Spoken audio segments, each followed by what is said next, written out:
Hey guys, today we're going to talk about unboxing the violin or viola, getting everything out safely, setting everything up, and getting it all put back again at the end.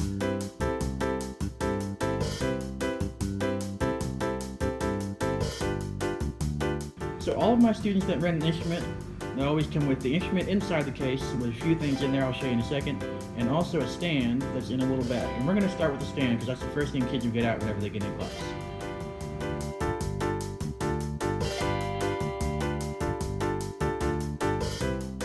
First step when you're getting the stand out of the bag is to open the zipper. And if you have one of these stands in the classroom, that's fine. If you have a different kind of stand in the class, that's fine.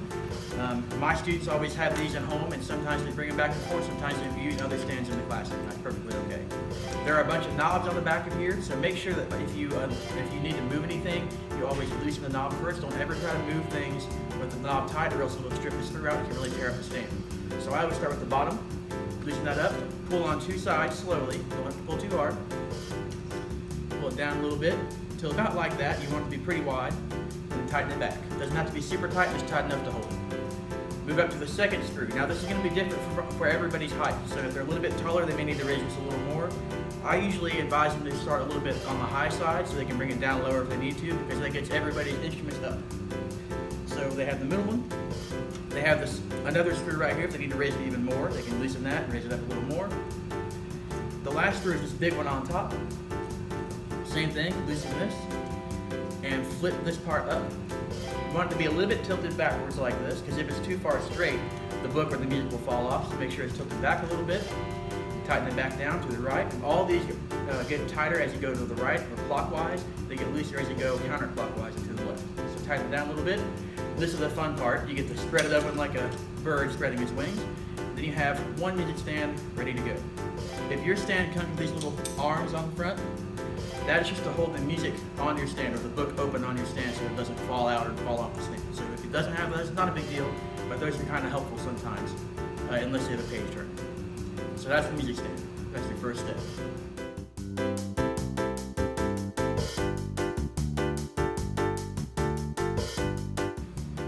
When you open up your instrument case for the first time, you'll see a few things right off the bat. First thing is the bow across the top. You could have more than one bow. Usually there's just one in there, so that's fine. Second thing you'll see is this nice flexible styrofoam pad. Now this is in there to protect the instrument whenever it's in the case and the case is closed, so set that off to the side. Your instrument case most likely will have some kind of Velcro or some kind of strap right here to hold the instrument down when it's in the case so it doesn't move. That's good. You need something there to keep that down. You'll also have usually a pocket somewhere. Now my pocket's right here and it's pretty big. There could be a pocket here on your case or here, or it might be a really small pocket on this side depending on how your case is made or how it's shaped. But all of my students, whenever they rent an instrument, somewhere in their pocket will be these following things. First will be a shoulder pad. All of them will have a cleaning rag.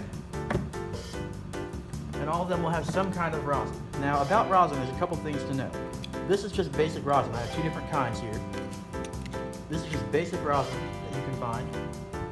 The first one is this one right here. This one is not shiny, it's not smooth, it's kind of roughed up already because it's been used. It's got, you can see it's not exactly flat on top, it's got a little dip in the middle, it's kind of roughed up here, kind of opaque. This is actually really good for beginner students right off the bat because when you first use rosin, you're going to have to get a little bit of scuff in it just so it sticks to the bow. This is a brand new rosin right out of the box. Now this is fine rosin, there's nothing wrong with it, but where it's brand new, it's going to be slick and it's going to take some time to wear in a little bit so that sticks to the bow. So if kids are using this and they're not using enough of it right off the bat, it's going to be kind of frustrating to make a sound. So if your rosin looks like this, you maybe do a little bit of extra bowing on it just to rough off the sides a little bit, just to make sure it's really getting some rosin on your bow, on your strings. So we're going to use the old rosin for this. Now the next step after you get your instrument out so that you can see everything, you get all your stuff set up correctly, is to put the shoulder rest on the instrument. Now for shoulder rests, I always tell my students that there are two sides to this. There's a skinny side and there's a fat side. So this side's a little bit wider, I call it the fat side. There are also, on these little feet, these are hooked a little bit, and the hooks are going to connect to the back side of your instrument. Okay, so once you know those two things, I have them usually hold the instrument in their lap, so they can have one hand on it here and they can have their legs across the bottom. You want to take the hooks of one side, of the fat side, and you want to hook those two hooks, both of them, right there on the edge of the instrument. doesn't have to be super far down, it can be toward the end. Now, once you get those two on there, you want to take the other two hooks that are on the skinny side and set those on there. Now notice I haven't pushed anything down yet, because right out of the box, these shoulder rests may not be set up perfectly for the instrument. So you want to take these and push them gently down toward the front. And this is the front on this side. If it doesn't go down very far, you need to adjust. So let me show you how to do that. To adjust this particular type of shoulder rest, there's a screw here and a screw here. You can loosen up either one of them, it doesn't matter. I'm going to loosen this one a little bit because it's already close to the end. And I'm going to tighten it back in. This is the same way as the stand. Left to loosen it, right to tighten it. Pick this back up, make sure I'm holding it securely. And usually this would be on the student's lap. Hook those two little feet across the end right there. Then I hook these 2 feet on this side. And then I push down this direction, not down toward the instrument, but push this direction toward the front of the instrument, toward the scroll, a little bit. It doesn't have to be all the way down, doesn't have to be super tight, just tight enough where you can wiggle a little bit, it's not going to come off. And again, the fat side is the one that you want. I always tell kids this. The fat side of the shoulder rest is what you want directly under the chin rest. So if the skinny side is under the chin rest, you can see it's going to make it sit too high up because this is the high side. So the fat side should be under the chin rest. After that, your instrument should be set up and ready to play. Now let's talk about the bow.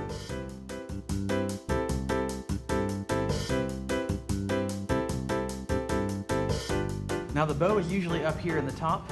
Some cases I've seen don't have a spot for the bow, so kids need to figure out a way to carry that bow around, but most cases will have a spot for the bow.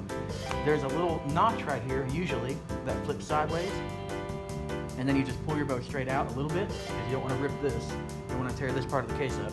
Pull it out just where it's past the edge, and then pull it out this direction. Once you get your bow out, you want to make sure you tighten it enough to where it plays, but you don't want to tighten it so it breaks, or that the hair breaks. So you take the screw, turn it a few times to the right, and kind of watch the string, watch the bow hair down here, and the stick as you go. Now each bow is a little bit different, but in general, you want it to be just tight enough so that when you push down or when you lay it on the strings, it's not going to, the hair is not going to touch the stick. So as I do this, I'll let you see. When I set it down, I have to push to make the hair touch the stick. So if I just set it there and it doesn't touch, it should be okay. If you get it too tight, the bow will just be really bouncy. Or it could possibly break. So one thing to check for that is right now there's a nice little bit of a curve to the bow, especially right down here on this side. And again, all bows are different, so they might have different curves depending on how your bow is made or what it's made out of. This one has a little bit of a curve right here, which is okay. If the bow is ever completely straight, it's too tight, you need to loosen it up. And just like everything else on the stand and on the shoulder rest, the screw here on the end is to the right to make it tighter, to the left to make it looser. And usually it doesn't take too awful much to make it tight or loose. As long as you get about this much distance on there so that you have enough room to play without touching the stick, you should be fine. When you get the bow where you want it, take the rosin, and again we're using the scuffed up rosin, but the new rosin works well. You just might have to do this a little bit longer to get it started. But you use the rosin. I always have my students start at the frog right down here. This is the frog, the little box. And they just pull across. And if you're using most method books, you can actually play the rhythm of the first few songs on your rosin as a way to kind of warm your hands up a little bit once you start using the bow. And that'll also rosin the bow at the same time. So that's a good way to kill two birds with one stone. On a rosin like this, on a bow that's been used before, you don't have to do this a lot. I usually have mine go 3 or 4 times. If we're playing through one of those songs like I mentioned in the method book, obviously it's going to have probably too much rosin on it by the time we get done, but that's okay, it'll wear off as you use it. So we're going to take that, and I always have them put it back in the case as soon as we're done using it, because I don't want it to be dropped and end up on the floor and shatter into 1,000 pieces. So if it has a hard case or a cardboard case, have them put it back in the case first, and they can stick that back in their instrument case. So then we have the bow all rosined up, we have the shoulder rest on, we're ready to play. Now at the end of class, we want to make sure we put everything away correctly.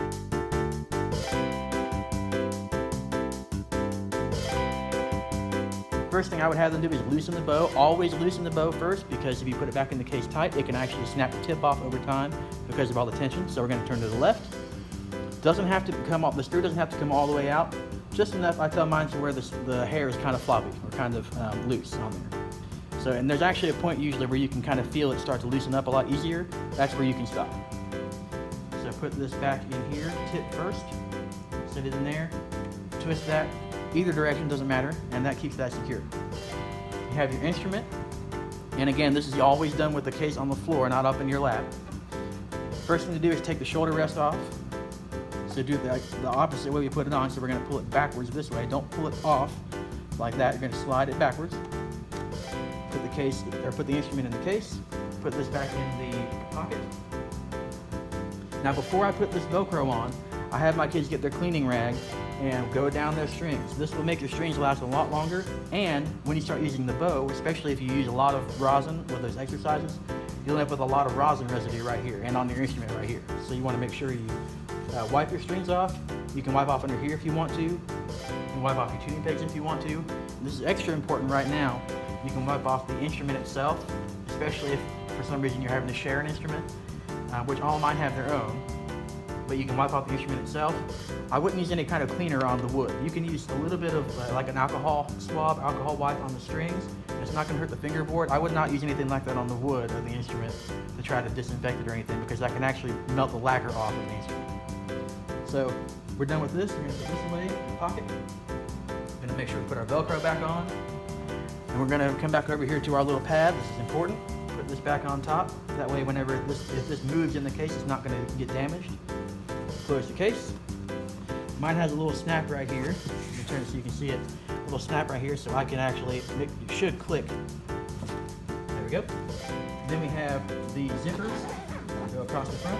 And if for some reason there's not a snap or a clasp or anything on the front, as long as it zips, it's okay. Fold that down, and we are ready to go. Hopefully that helped. If you run into any issues, let me know. I'll be glad to help you directly. Just leave me a comment and let me know. And I'll see you next time.